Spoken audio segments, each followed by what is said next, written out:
Did you know that we're on social media? You can find us at facebook.com/criminally listed and at criminally_listed on Instagram. Make sure you follow us to stay up to date on the latest news. Number 3. Peruvian Jungle, 1997. Lance Corporal Jonathan Wygant had only been stationed in the Peruvian jungle for a few weeks when the crash occurred. Wygant had been assigned to guard a radar range for the U.S. military when, late one night, two sergeants came to his platoon and ordered them out into the jungle. There had been a crash, they said, an aircraft, probably a friendly fire aircraft, and possibly accidentally shot down by the U.S. Wygant and his team were to head out and secure the crash site. A few hours later, Wygant was in a Humvee and taken to the edge of the dense jungle.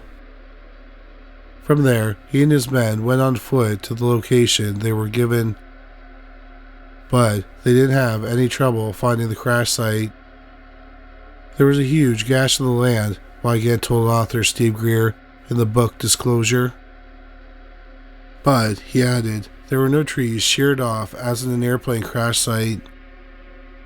Instead, everything in the path of the crashed vehicle was burned, as if, he said, like a hot knife through butter. Wygant and his fellow GIs climbed down into the melted crater and were stunned to see wreckage from a type of craft that they had never seen before. It was metallic, 20 meters long, and glowing a greenish-purple color. He also said it was emitting a hum, the kind you get from unplugging a guitar amplifier. Suddenly, he said, those sergeants who sent him on the mission were calling for him to abort. As Wygant climbed out of the crater, he was met by a group of men in black. The term men in black was coined by writer Gray Barker in his 1956 book, They Knew Too Much About Flying Saucers. It is generally used to describe shadowy figures who appear to witnesses after they've experienced unexplained phenomenon, primarily UFO sightings. Their goal is to dissuade witnesses of what they've seen, and to be as low profile as possible. In the history of Men in Black sightings, they are usually remembered as wearing sharp black suits with white shirts and thin black ties, sometimes with snapper and fedoras and dark sunglasses. Almost like the US government G-men or FBI agent stereotype, which was popular when the term was first invented in the 1950s. But the men in black Wygant saw on that March morning were much different than the men in black of old. These men wore black fatigues and were heavily armed. Without another word, these other soldiers disarmed Wygant and zip-tied his arms and legs. Then they fastened him to a stretcher and placed him in a black helicopter. Wygant lost track of his fellow platoon mates then, as he soon found himself in a dark room, illuminated only by a single light. It was then, Wygant says, that he was threatened with death if he didn't agree to forget all about what he had seen in the jungle. A man entered the room, Wygant told Greer. He would not identify himself, and he told me if we took you out into the jungle, they would never find you out there. Later, Wygant was confronted by one of the men in black he saw at the crash site, who questioned his patriotism and also threatened him with death. You didn't see anything, the man said. We will kill you and your whole family.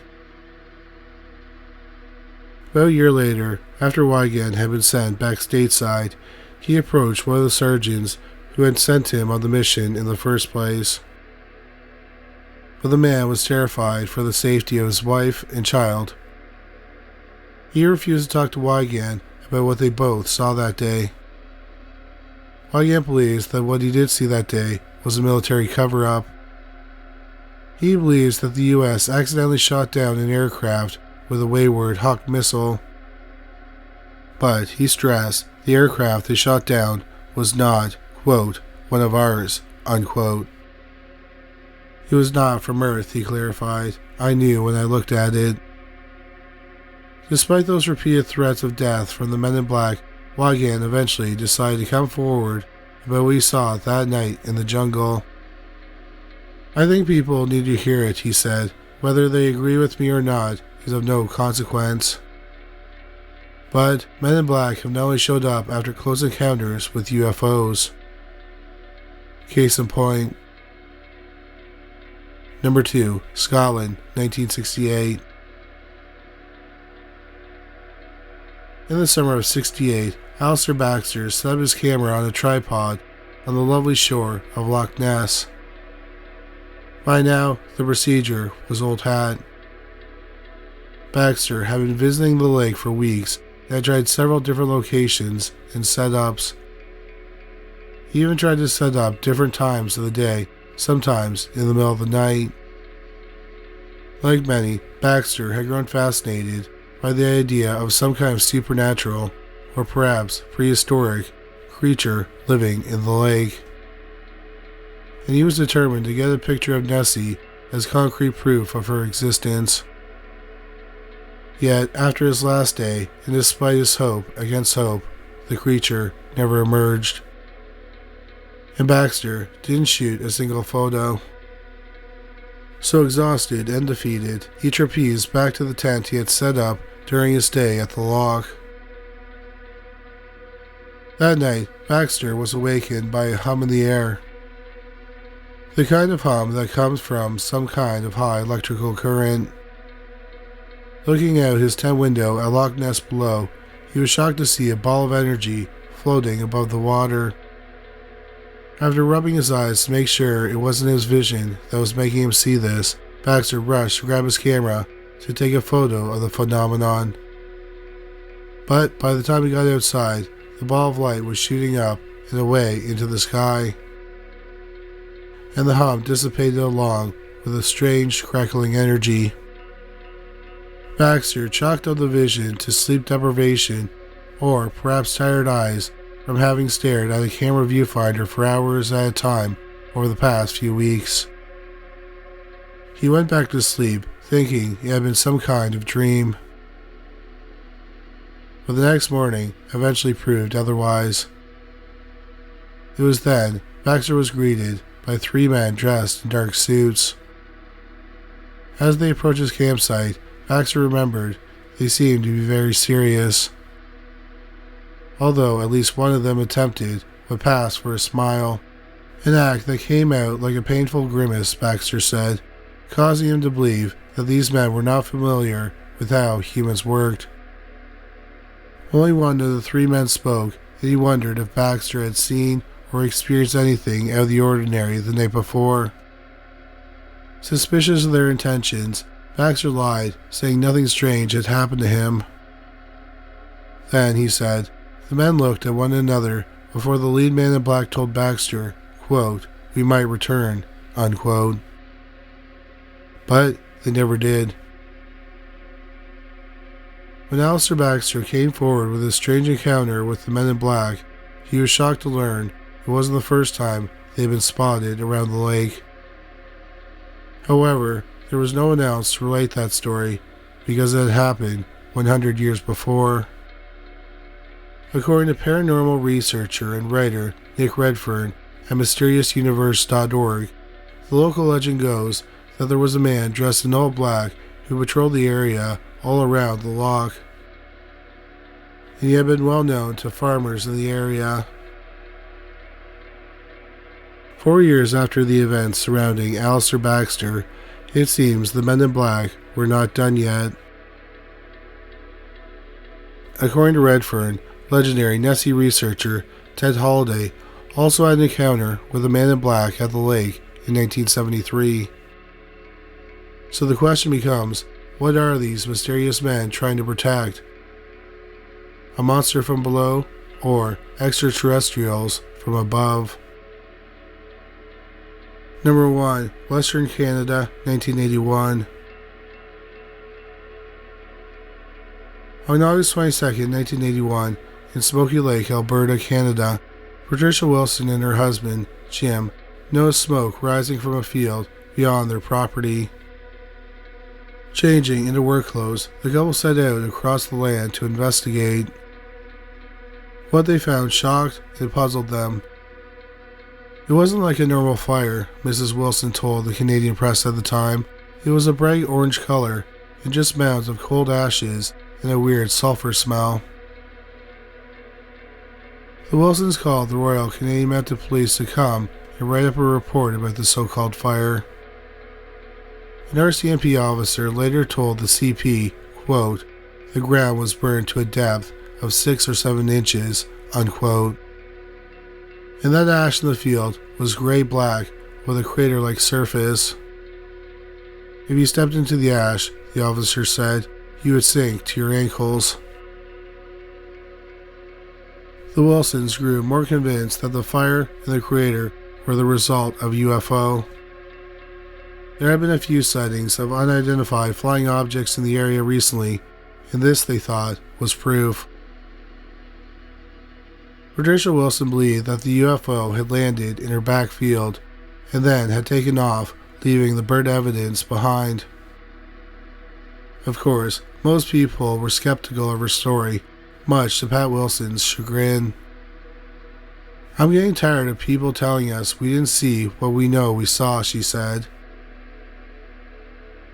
A month later, about 1,500 kilometers away, one man drew firmly into the Wilsons' corner. On October 2nd, 1981, in Victoria, British Columbia, Grant Breland and his family were hanging out in his backyard when they were blinded by a bright white flash of light across the sky. Breland immediately tuned in his CB radio to see if anyone in the area had seen it too. It was then that another man on the radio, identified only by his initials, NB, stated that he lived 3 miles away from the Brelands and he had seen the flash also. Grant Breland thought about the sighting over the next few days. Was it a meteor? Some kind of weird lightning? A UFO? 3 days later, on October 5th, Breland was shopping at a local department store when he stepped outside to use a payphone. While inside the phone booth, Breland said that 2 men, dressed in black suits, approached him and told him to exit the booth. The men, he said, seemed strange and were devoid of hair or fingernails. The men demanded Grant give them his address and phone number, at which point he angrily told the 2 men to pound salt. Startled, the men walked away, heading across the parking lot with an awkward gait that made it seem like they were attached to the hip, as if they weren't familiar with how human walking worked. Grant headed back into the store, but took another look towards the men, only to find they had disappeared. Confused, Grant again left the store and walked in the direction the men had been going. But he found no trace of them. Taken by itself, the encounter doesn't appear to be anything special. However, when he got home, he said he called the man, NB, on the CB to tell him what had happened. Grant stood frozen at the radio when NB stated a similar experience had happened to him only a few hours earlier. While working at his gas station, NB said he was approached by 2 men carrying a gas can.